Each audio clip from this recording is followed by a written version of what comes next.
কোথাও চলছে মাইক টানানো, আবার কোথাও চলছে লাইট লাগানোর কাজ। গাজীপুরের টঙ্গীর তুরাগ নদের তীরে বিশ্ব ইজতেমার ময়দানে এখন শেষ মুহূর্তের প্রস্তুতি সম্পন্ন করতে ব্যস্ত মুসল্লিরা।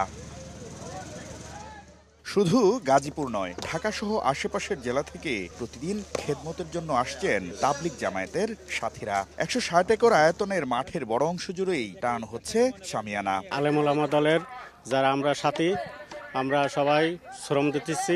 বিভিন্ন রকমের কাজ আছে, যেমন উপরে রশি সেলাই করার জন্য, তিরপল টাঙানোর জন্য, এরপরে পাইপ ফিটিংয়ের কিছু কাজ আছে। আমরা ওইদিকে কিছু খাবার রান্না করার জন্য চুলা দিয়ে আসলাম।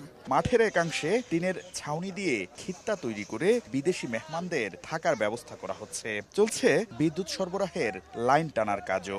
আপনি একজনকে সাথীকে বলছেন যে আপনি কি মাঠে কাজ করতে আসছেন, যে জি আমি মাঠে কাজ করি, তাহলে আপনি এক কাজ করেন, আমার সাথে এই কাজটা ধরেন, তাহলে আপনি এই কাজটা সম্পূর্ণ হয়ে যাবে।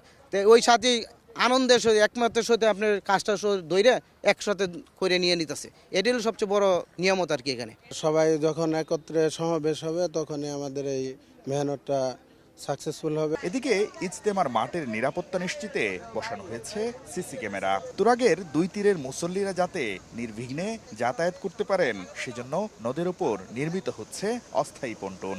আর ইতোমধ্যেই ৮০%-এরও বেশি কাজ সম্পন্ন হয়েছে বলে জানালেন আয়োজন সংশ্লিষ্টরা। সামিয়ানা টানাচ্ছি, এতে মাইক লাগাইতে হবে, তার লাগাইতে হবে, অনেক এরকম 10% কাজ বাকি আছে। তা আলহামদুলিল্লাহ এই 10% কাজ ইনশাল্লাহ ইজতেমার আগে ইনশাল্লাহ আশা করি শেষ হয়ে যাবে। নিজের আগ্রহ করে কাজ করছে। এই যেমন আমরা অনেকের লোক আছে রাত্রে 12 ঘন্টা ডিউটি করছে, ডিউটি করে এখনো ঘুমায় নাই, এই কাজের জন্য এখানে চলে আসছে। আমরা কাজ করতে শুধু আল্লাহকে রাজি খুশি করার জন্য, অন্য কোনো উদ্দেশ্য নয়। আগামী ৩১ জানুয়ারি থেকে শুরু হচ্ছে জুবায়েরপন্থীদের বিশ্ব ইজতেমার প্রথম পর্ব।